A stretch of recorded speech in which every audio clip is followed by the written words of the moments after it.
overnight. Severe weather turning deadly in the south. A tornado threat as we go on the air. Twisters ripping across 4 states. It's a big one. Tearing off roofs, flames erupting out of school, homes leveled. A university on lockdown. The severe storm system bringing pounding rain and flash flooding. More than 80 million at risk right now from the south to the northeast.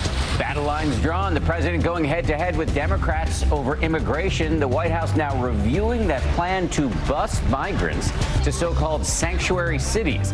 This as the IRS faces a deadline to produce Trump's tax returns. The fights that could be headed to court. Wild shootout. An armed carjacker leading police on a high-speed chase, ending in a deadly gun battle. Dramatic video. One deputy's close call. The bullet enters the bottom of his cap, strikes him in his skull, and then comes out the top of the hat. How he came within a millimeter of losing his life. In the hunt. Tiger Woods roaring, thrilling crowds in Augusta, surging into the final round at the Masters, tied for second. Could he wear the green jacket again? And sneak peek, the Force is with Star Wars fans at the annual celebration. Plus, we've got an exclusive look at Galaxy's Edge coming soon to Disney parks and the soon-to-be-released Jedi video game. Plus, unraveling some of the mysteries behind the new TV show, The Mandalorian. Live from ABC News in New York, this is Good Morning America. Hey, good morning. Eva is off this morning. We're very happy to have Janae Norman, who has agreed to return to play the role of Rose between two thorns. And I'm excited about it. Yes. Yeah. You handle it well. You're here with us on a busy Sunday morning. We're going to begin here with that deadly and damaging storm system tearing through the south overnight, and the risk is not over yet. At least 13 reported tornadoes already. This video just in from Hamilton County, Mississippi, where one of those tornadoes touched down overnight. That severe weather bringing tragedy in East Texas, where 2 young children lost their lives when a tree fell onto their car. The death toll growing at this hour. And reported tornadoes touching down from Texas through the south, causing widespread damage. We have team coverage this morning. Rob Marciano is tracking the storm and is standing by, but we want to start with ABC's Marcus Moore. He's on the ground in hard-hit Alto, Texas, with the very latest. Marcus, good morning. Oh, Whit, good morning. It is a devastating scene here where crews overnight were working to figure out if anyone was trapped in the rubble. This is what those violent winds have done to this building just behind me. You see that wall there torn down. Also, bits and pieces of debris spread all throughout. And look at this. This is part of a roof that has been left wrapped around this pole. This storm clearly was destructive, but also deadly. Overnight, a tornado outbreak in the south. It's a big one. In Mississippi, the severe weather turning deadly, with at least 2 people dead in Monroe County. Destructive winds blowing out car windows and bringing down power lines. More than 150,000 people in the dark this morning. Just got a report of tornado on the ground. A possible tornado causing massive destruction, tearing through this business, tossing items outside and peeling off the roof. Just outside Jackson, strong winds causing this gas station canopy to come crashing down, trapping multiple cars. Mississippi State University on lockdown as the campus sends out a tornado warning. Down trees near the campus, trapping students, making the roads impassable. Heavy rain triggering major flooding, prompting rescues. Watch as this woman and a girl are carried away by first responders after their SUV got stuck inside a flooded ditch. In Louisiana, this school engulfed in flames. Officials say the out-of-control fire may have been started by a lightning strike. Luckily, no one was injured. And in Texas, the effort to recover underway after a powerful EF3 tornado with winds up to 140 miles per hour tore through the town of Franklin. The damage widespread, homes flattened, others left in shreds, roofs completely ripped off, and debris scattered everywhere. The violent winds flipping over cars and toppling trees. Farther north near Lufkin, the severe weather outbreak claiming 2 young lives, an 8-year-old and a 3-year-old killed. In Cherokee County, Texas, damaging winds cutting short an annual celebration. At least 16 people hurt, some airlifted by helicopters from the scene. I've seen tornadoes, but nothing like this. It's just unbelievable. And some of those people are in critical condition this morning. Two tornadoes touched down about an hour apart, heavily damaging the town school and leaving the widespread destruction we see here this morning in Cherokee County. They have a long road to recovery ahead. Whit. Marcus Moore in the storm zone. Thank you so much. Joining us now from Cherokee County, Texas, one of the hard-hit areas, Judge Chris Davis is on the phone with us, the emergency manager for that county. Judge Davis, thanks so much for speaking with us and taking the time. Thank you, Whit. Your community was hit with back-to-back tornadoes. How would you characterize the damage you see around you this morning? Oh, it's just total devastation. It's twisted trees and power lines and many homes destroyed, and we had several injuries during this storm. And we're told one of those tornadoes actually threatened a popular outdoor festival in a park. What happened to all of those people? It's on a prairie, and they were all outdoors, and they rushed into the museum part, the ones that could get in there, and that building was basically destroyed, and the cars were just left in a heap. In your time there in Cherokee County overseeing the emergency services and response, have you ever seen anything like this type of storm damage in your area? We have had the storms, major storms, where we've had lots of destruction and lots of power lines and places damaged, but I've never seen them come this fast and tear up this much at one time. Judge Chris Davis from Cherokee County, thank you so much for your time. Our thoughts are with you and your community. Thank you. Thank you. And again, the thing that Judge Davis was pointing out, and you were talking about too, is it's one thing to get tornadoes, but the back-to-back tornadoes just sent people scrambling. Yeah, these situations are never good, but this one seems especially bad.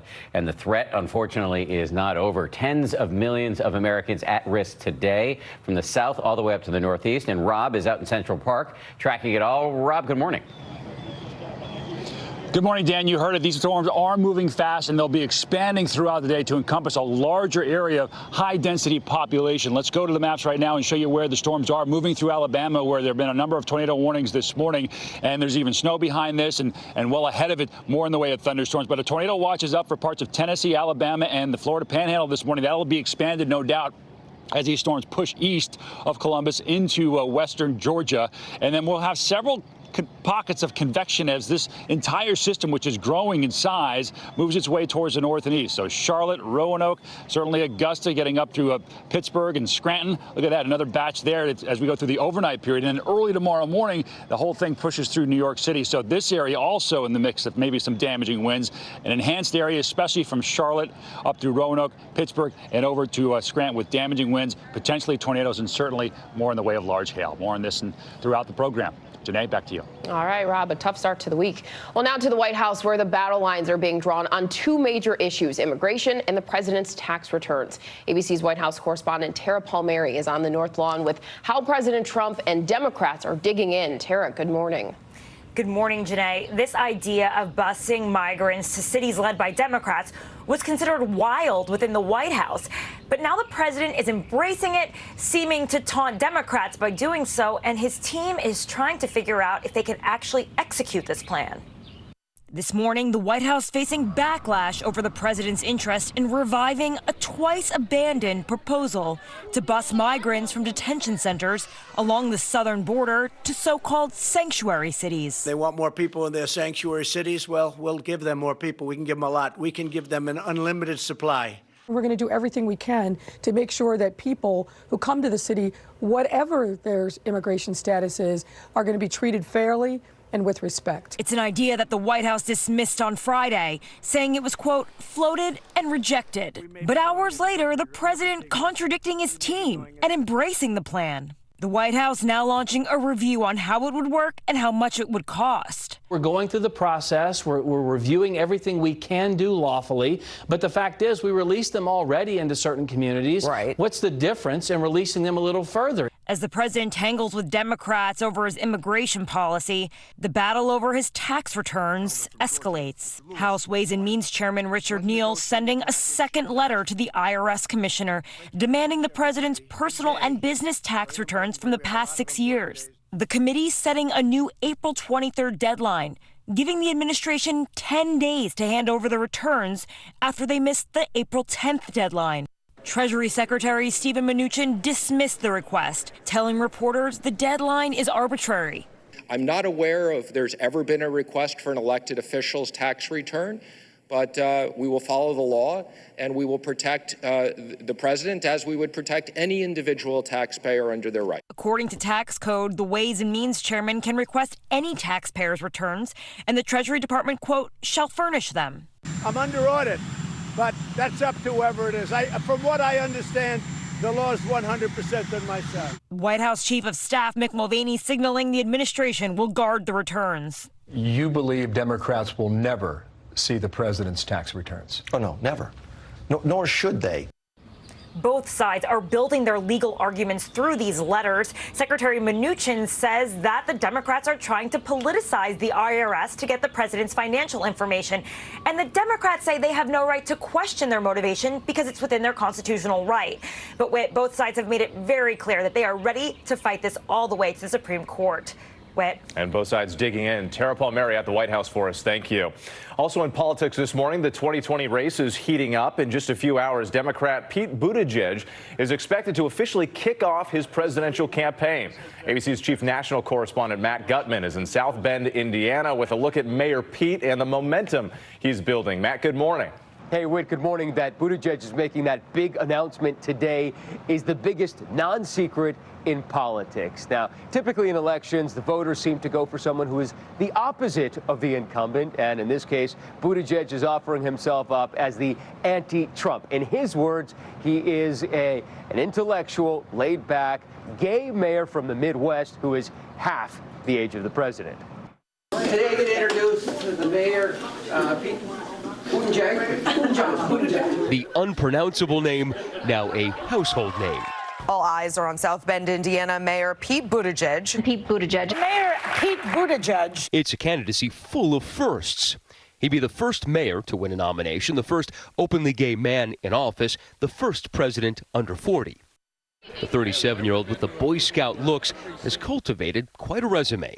Harvard, Rhodes Scholar, Oxford, the McKinsey consulting firm, and spending years as a U.S. Navy Reserve officer, earning a Joint Service Commendation Medal for his counterterrorism work. He's been slightly vague on political platform, but in his interview with George Stephanopoulos described his plan for Medicare. Take a version of Medicare, you let anybody who wants to buy into it, and then if people like me are right that that's going to be a preferred option, that very naturally becomes a kind of glide path toward a Medicare for all environment. As a devout Episcopalian, he's gained most attention for his spat with fellow Hoosier Vice President Mike Pence. As he seeks to be that person that takes the oath of office to uphold the Constitution, he'd do well to reflect on the importance of respecting the freedom of religion of every American. I'm not interested in feuding with the vice president, but if he wanted to clear this up, he could come out today and say he's changed his mind, that it shouldn't be legal to discriminate against anybody in this country for who they are.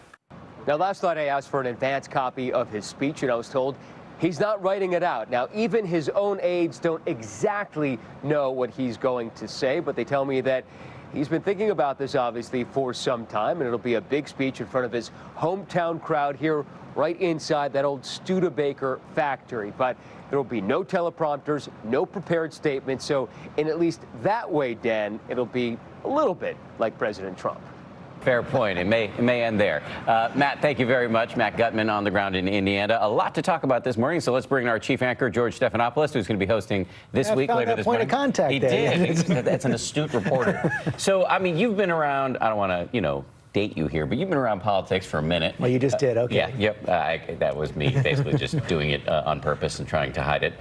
You've watched candidates come and go, especially in big crowded fields. And I was thinking this morning about Lamar Alexander in 1996, and he was wearing his plaid shirts, and everybody thought he was the hot thing for a minute. And obviously, Dole took it. Do you think this is Lamar Alexander in 1996 or Barack Obama in 2008? What was it? Yogi Berra who said it's tough to make predictions, especially about the future. And I think we should remember that whenever we talk about politics these days. But what do we know about Pete Buttigieg?